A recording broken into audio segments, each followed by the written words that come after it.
Whenever you hear role plays, you're like, why do I have to do this? A lot of us hate role plays for a lot of good reasons. They typically come across as judgmental. They're too long and amorphous on what I will be getting critiqued on.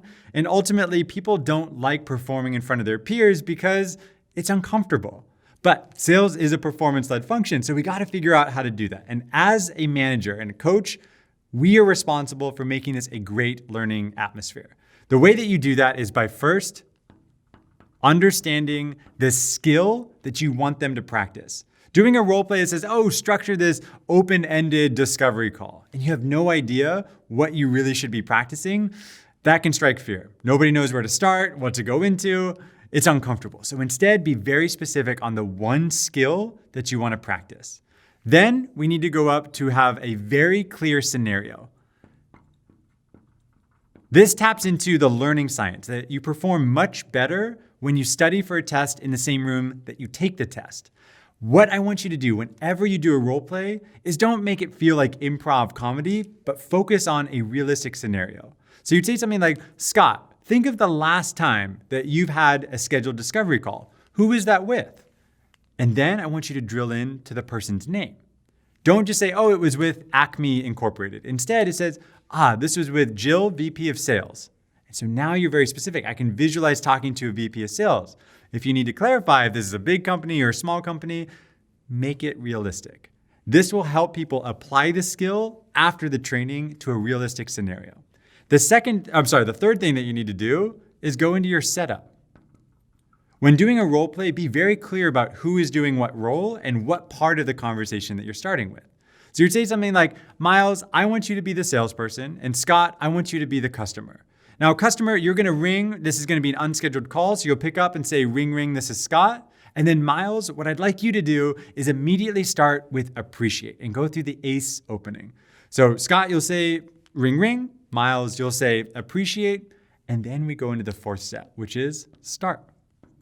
And before you actually start, all you need to do is ask a question. Scott, do you have any questions before we get started? Miles, any questions from you? Let's go.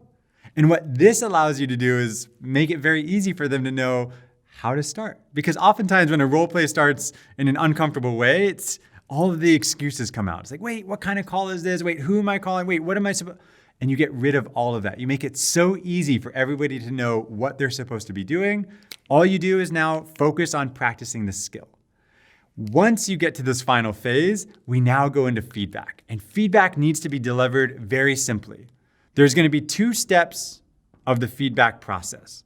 And as a coach, you're going to be the one to show by example on how to give feedback. The first step is focus just on process. Did you follow the process of the skill that we were practicing? Did you say the A, appreciate? Did you check end time? Ask a question. Did you say end goal and make it about the customer? Now, if the process is off, the feedback is going to be very straightforward. You said thank you instead of appreciate. But if they go in a completely different direction, that needs to be solved before you go anything else into your feedback, because then it can become emotional. And emotional feedback would sound something like, your confidence was a little bit off, or, you know what, that went really well, good job.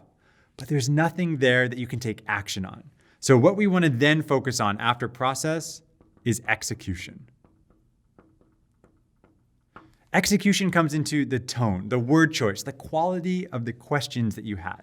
These are going to be critical ways of giving feedback, and you, as the leader, show by example on how to give that feedback.